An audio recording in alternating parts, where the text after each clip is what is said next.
Yeah, I'm Michelangelo, the one who painted a ceiling and punched marble until it gave in.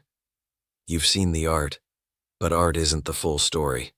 There's sweat, silence, splinters. That's where the truth lives. I wasn't born brilliant. I was born relentless. Florence, 1475. My father wanted a civil servant. I wanted charcoal. I drew on everything, walls, furniture, skin, until my hands bled. Art didn't ask for permission. It demanded obedience. People called me mad. I stared at stone and saw a prisoner inside. My job was rescue. Even marble whispered, if you knew how to listen. I used to sneak into the hospital morgue. Not for drama, for anatomy. I needed to understand suffering, not just sculpt it. That's art.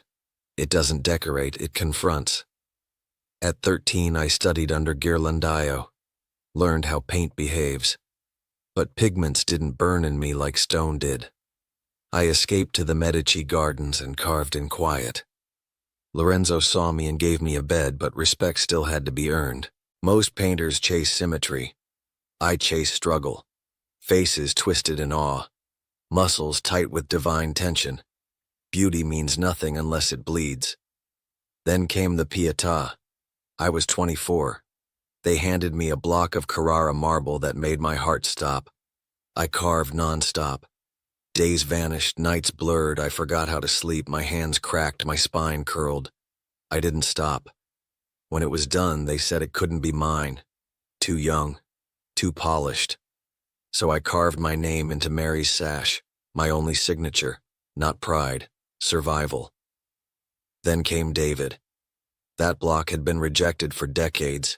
Too narrow, too flawed. I saw him, not victorious, preparing.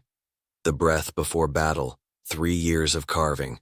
My arms went numb, dust filled my lungs, no romance, just war. David's face, that's my face, determined, defiant, tired of compromise. Then the ceiling, Sistine Chapel. The Pope told me to paint, I said, I'm a sculptor. He said nothing, just stared. So I climbed the scaffold, looked up and saw emptiness. 300 figures. Genesis. Pain, motion, exhaustion. I painted alone, lying flat on wood, paint dripping in my eyes. My beard turned colors. I cursed. I cried. I tore up dozens of drafts. 4 years. No shortcuts. No team. Just a man and a void. And when I painted Adam reaching for God, I left space between their fingers. That gap, that aching void, that's humanity, always reaching, never quite connecting. Genius isn't a gift, it's a burden. It doesn't lift you. It drags you into silence.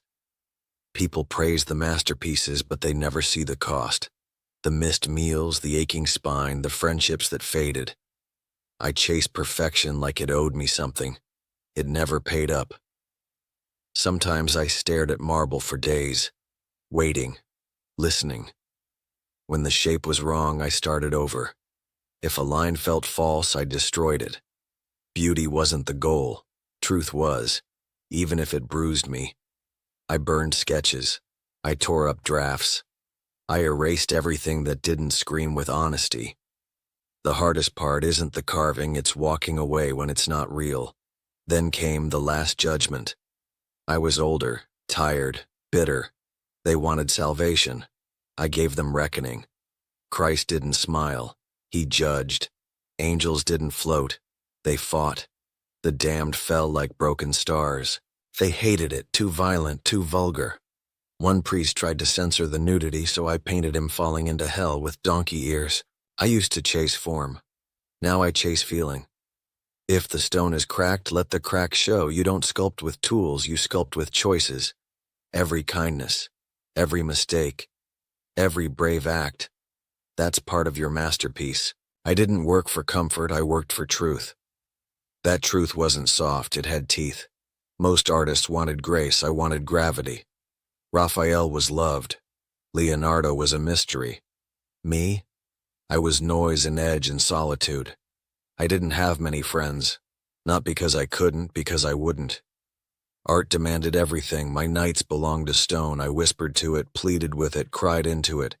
Try painting with your arms raised for 10 hours. Your blood hums like thunder. Your thoughts drift into prayer or madness. That's what the ceiling felt like. That's what every sculpture demanded. I fought popes. I missed deadlines. I ignored applause. I wasn't easy. But I was honest. Then came old age. My hands trembled. My back bent. My sight blurred. But still, I carved. The Rondinini Pietà. Mary and Christ again. Not powerful. Not heroic. Just human. She doesn't lift him. She leans toward him. He's not shining. He's falling. People say it looks unfinished. I say it looks alive. Don't wait to be flawless. That moment never comes. Life doesn't hand you polished marble. It gives you a block, cracked, rough, heavy. What you do with it, that's what lasts. You're sculpting whether you know it or not. Every choice is a cut. Every silence is a curve. Every act of courage leaves a mark. What do you carve into time? A safe shape? Or something that makes the gods turn their heads? The statues people worship now? They're just shadows of the chaos that made them. I didn't sculpt perfection. I sculpted fight. Faith isn't neat. It's reaching. That space between Adam and God, the fingers almost touching. That's where humanity lives. We stretch toward meaning, toward beauty, toward each other. We fall short, but we reach again. People ask what drives me. Pain does. Love does. Rage does. The refusal to settle. The hunger to shape what can't be spoken. Let it drive you too. You don't need applause. You need honesty. Don't sand down the parts that scare you. Let them speak.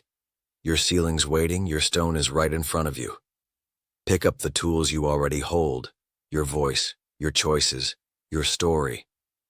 Carve with care. Carve with fury. Carve something so real that eternity flinches. Because when they look back, when the centuries ask who you were, they won't see your comfort. They'll see your creation. So, what will you make? Michelangelo Buonarroti.